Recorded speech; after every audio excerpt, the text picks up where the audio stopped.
ഇതെൻ്റെ ഫ്രണ്ടിൻ്റെ മാരേജാണ്. ഞാൻ മുന്നൊരു വീഡിയോ ഇട്ടിട്ടുണ്ടായിരുന്നു ബ്രൈഡ് ട്യൂബിൻ്റെ ആളുടെ മാരേജാണ് ഇന്ന്. അപ്പോൾ 9:15 മുഹൂർത്തം. അപ്പോൾ ഞങ്ങളിപ്പോൾ റെഡി ആയിട്ട് പോയിക്കൊണ്ടിരിക്കും. ഏകദേശം ഒരു 9 മണിയായപ്പോൾ അവിടെ എത്തിയിട്ടുണ്ടായിരുന്നു. ആദ്യമായിട്ടാണ് ഒരു ഹിന്ദു വെഡ്ഡിങ് ഇങ്ങനെ ഫുള്ളായിട്ട് അറ്റൻഡ് ചെയ്യുന്നത്. ഞാനവിടെ എത്തിയപ്പോഴത്തേക്കും എൻ്റെ വേറെ ഫ്രണ്ട് വന്നിട്ടുണ്ടായിരുന്നു. 9:15 മുഹൂർത്തം. പിന്നെ അവരുടെ ഓരോ ചടങ്ങുകളൊക്കെ കാണാൻ ഒരു പ്രത്യേക രസമാണല്ലോ. പിന്നെ ബ്രൈഡിൻ്റെ എൻട്രി ആയിരുന്നു. അവളുടെ അച്ഛനായിരുന്നു അവളുടെ മണ്ഡപത്തിലേക്ക് അവളെ കയറ്റിയത്.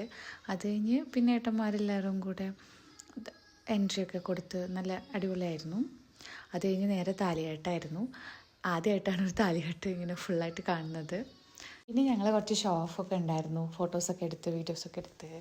പിന്നെ കോളേജിൽ വേറെയും ഫ്രണ്ട്സൊക്കെ ഉണ്ടായിരുന്നു. അപ്പോൾ അവരെയൊക്കെ കണ്ട് സംസാരിച്ച് എൻ്റെയും പെണ്ണിൻ്റെയും കൂടെ കുറേ ഫോട്ടോസൊക്കെ എടുത്തു. അത് കഴിഞ്ഞ് നേരെ സദ്യക്കും പോയി. സദ്യ നല്ല അടിപൊളിയായിരുന്നു, നല്ല ആസ്വദിച്ച് കഴിക്കാൻ പറ്റി. 2 തരം പായസമൊക്കെ ഉണ്ടായിരുന്നു. കല്യാണം നേരത്തെ കഴിഞ്ഞു. അപ്പോൾ തലയിട്ടും ഫോട്ടോ എടുക്കലും സദ്യക്കലൊക്കെ കഴിഞ്ഞതിന് ശേഷം ഇവർ ഇറങ്ങാണ്. ഇറങ്ങുമ്പോൾ ആൾക്ക് ഭയങ്കര സങ്കടം ഉണ്ടായിരുന്നു, നന്നായിട്ട് കരഞ്ഞ് സീനാക്കിയിട്ടുണ്ടായിരുന്നു. അപ്പോൾ ഞങ്ങൾ അവളെ യാത്രയൊക്കെ ആക്കി. എന്നിട്ട് ഞങ്ങളൊരു സോഡ സർബത്തൊക്കെ കുടിച്ച് ഞങ്ങളും യാത്രയായി. അവർക്ക് എൻ്റെ വീഡിയോ ഇഷ്ടപ്പെട്ടു എന്ന് വിചാരിക്കുന്നു. Thanks for watching my video.